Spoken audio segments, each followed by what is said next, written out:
Capítulo 10. Naquela noite, Klaus foi o órfão Baudelaire com o privilégio de dormir decentemente na cama, e Violet foi a órfã Baudelaire que ficou acordada, trabalhando à luz da lua. Durante o dia, os dois irmãos haviam estado ocupados se movimentando pela casa no cumprimento das tarefas que lhes foram determinadas, e mal falando um com o outro. Klaus estava cansado e desanimado demais para falar, e Violet se concentrara na área inventiva do seu cérebro, absorvida demais em seus planos para falar. Ao anoitecer, Violet recolheu as cortinas que tinham servido de cama para Sunny e as levou até a porta que dava acesso aos degraus da torre, onde o enorme assistente do Conde Olaf, aquele que não parecia nem homem nem mulher, estava montando guarda. Violet lhe perguntou se podia deixar as cobertas com a irmã, para que ela tivesse uma noite mais confortável. A enorme criatura simplesmente olhou para Violet com seus olhos vazios e balançou a cabeça, despachando-a depois com um gesto silencioso. Violet sabia, é claro, que apavorada como se achava, Sunny não iria tirar grande consolo daqueles panos, mas o que esperava era poder por alguns instantes abraçá-la e lhe dizer que tudo iria dar certo e terminar bem. Além disso, queria fazer o que se chama de reconhecimento do local. Fazer o reconhecimento do local consiste em observar determinado lugar com o objetivo de traçar um plano. Por exemplo, se você fosse um assaltante de banco, o que espero que não seja o caso, poderia ir ao banco uns dias antes da data em que planejou realizar o assalto. Talvez usando um disfarce. Você daria uma olhada nas instalações e verificaria o número e a posição dos seguranças, das câmeras e de outros obstáculos, para poder planejar como evitar ser capturado ou morto durante a operação.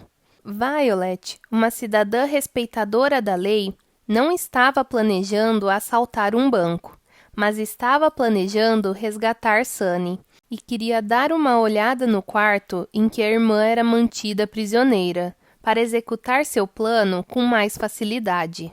Mas parecia que não haveria possibilidade de ela fazer esse reconhecimento.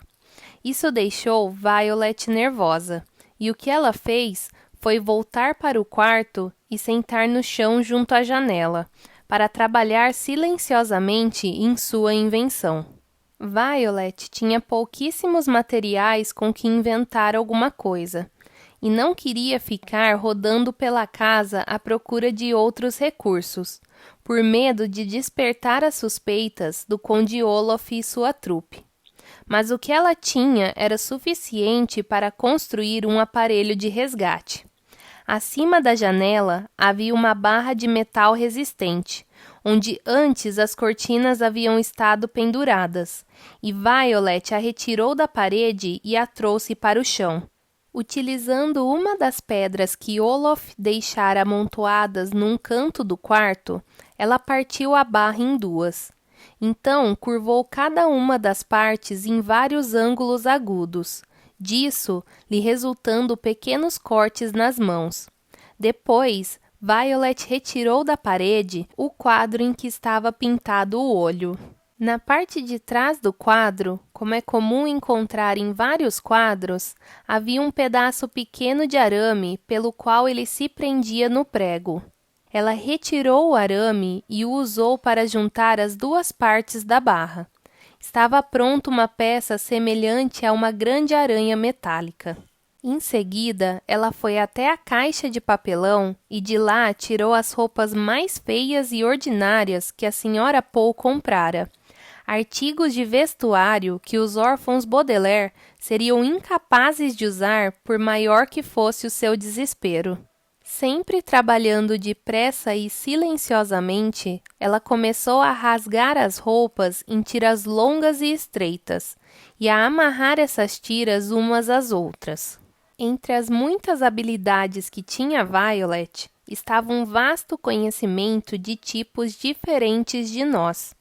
Nessa ocasião, ela usava o nó que é chamado de língua do diabo. Um grupo de mulheres piratas finlandesas inventou esse nó há muito tempo, no século XV. Lhe deu o nome de língua do diabo porque envolvia as mais diversas formas de torção, complicadas e misteriosas. A língua do diabo era um nó de grande utilidade, e quando Violet juntou as tiras pelas pontas, o resultado foi uma espécie de corda. Enquanto trabalhava, ela se lembrou de algo que seus pais haviam lhe dito quando Klaus nasceu, e de novo quando trouxeram Sunny da maternidade. Você é a mais velha dos filhos Baudelaire, disseram-lhe, com carinho, mas com firmeza. E como a mais velha, será sempre sua responsabilidade olhar por seus irmãos mais novos. Prometa-nos que sempre cuidará deles e não deixará que fiquem em apuros. Violet se lembrou de sua promessa e pensou em Klaus, cujo machucado no rosto ainda não cicatrizara, e em Sunny, balançando no alto da torre como uma bandeira, e começou a trabalhar mais depressa. Apesar de que, evidentemente, a culpa por esse sofrimento fosse toda do Conde Olaf, Violet sentia como se tivesse quebrado a promessa feita aos pais, e jurou que haveria de cumpri-la. Por fim, aproveitando a maior parte daquelas roupas ordinárias, Violet esperava ter conseguido uma corda com quase 10 metros de comprimento. Amarrou uma de suas pontas à aranha de metal e se deteve para avaliar seu trabalho. Ela havia feito o que é chamado de arpel, gancho que se usa para escalar os paredões de um edifício, em geral para fins indignos. Valendo-se da ponta de metal para se fixar em alguma coisa no topo da torre e da corda para poder subir, Violet esperava alcançar o alto da torre, desprender a gaiola de Sunny e fazer a descida de volta. Tratava-se, sem dúvida, de um plano bastante arriscado, não só porque a ação era perigosa, como também porque o arpel não fora comprado numa loja que vendia esse tipo de coisa. Mas esse arpel fora tudo que Violet conseguira construir na falta de um laboratório de invenções adequado, e o tempo estava se esgotando. Ela não havia contado a Klaus sobre o plano, porque não queria lhe dar falsas esperanças, de forma que, sem acordá-lo, pegou seu arpel e se retirou do quarto na ponta dos pés. Uma vez fora da casa, Violet percebeu que seu plano era ainda mais difícil do que pensara. A noite estava silenciosa, o que a obrigaria a não fazer praticamente barulho nenhum. Também havia naquela noite uma leve brisa, e quando ela se imaginou balançando ao sabor da brisa, agarrada a uma corda feita de trapos ordinários, quase desistiu inteiramente. E a noite estava escura, o que tornava difícil para ela ver aonde arremessaria o arpel, de modo que o gancho se fixasse em alguma coisa. Mas apesar dos arrepios que sentia ali em pé de camisola, Violet sabia que precisava arriscar. Usando sua mão direita, lançou o arpel com toda a força o mais longe que pôde, e esperou para ver se ele se agarraria a alguma coisa. Clang! O gancho fez enorme ruído ao bater na torre, mas não se prendeu a nada, e despencou estrondosamente. Com o coração batendo, Violet permaneceu imóvel, imaginando se o Conde Olaf ou algum dos seus cúmplices apareceria para investigar. Ninguém apareceu, e passados alguns momentos, Violet, girando o arpel acima da cabeça como se fosse um laço de cowboy, tentou novo arremesso. Clang! Clang! O arpel bateu na torre 2 vezes e de novo foi parar no chão. Violet esperou mais uma vez, atenta a qualquer ruído de passos. Mas tudo o que ouviu foi o seu sangue pulsando nas veias, aterrorizado. Decidiu fazer uma última tentativa. Clang! O arpel bateu na torre e voltou a cair, atingindo Violet no ombro com força. Um dos braços do gancho rasgou sua camisola e lhe fez um corte na pele. Mordendo a mão para não gritar de dor, Violet tateou o lugar no ombro onde fora atingida e sentiu que estava molhado de sangue. O braço latejava dolorido. A essa altura do episódio, se eu fosse Violet, teria desistido. Mas bem no momento em que ela já estava a ponto de se virar e entrar na casa, imaginou como Sunny devia estar apavorada. E sem se importar com a dor que sentia no ombro, usou a mão direita para novo arremesso do arpel. Clã!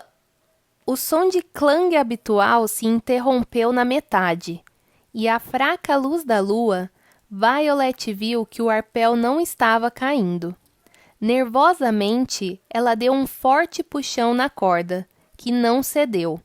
O arpel tinha funcionado. Com os pés apoiados na lateral da torre de pedra e as mãos segurando na corda, Violet fechou os olhos e começou a subir.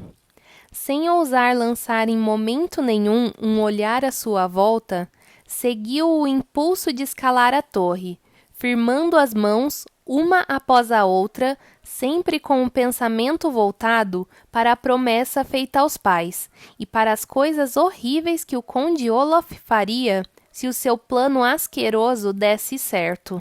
O vento noturno soprava cada vez mais forte, enquanto ela subia cada vez mais alto. E várias vezes, Violet teve que se deter na escalada quando a corda se deslocava, movida pelo vento. Tinha certeza de que a qualquer momento a corda iria se rasgar, ou o gancho se soltaria, e ela seria lançada à morte.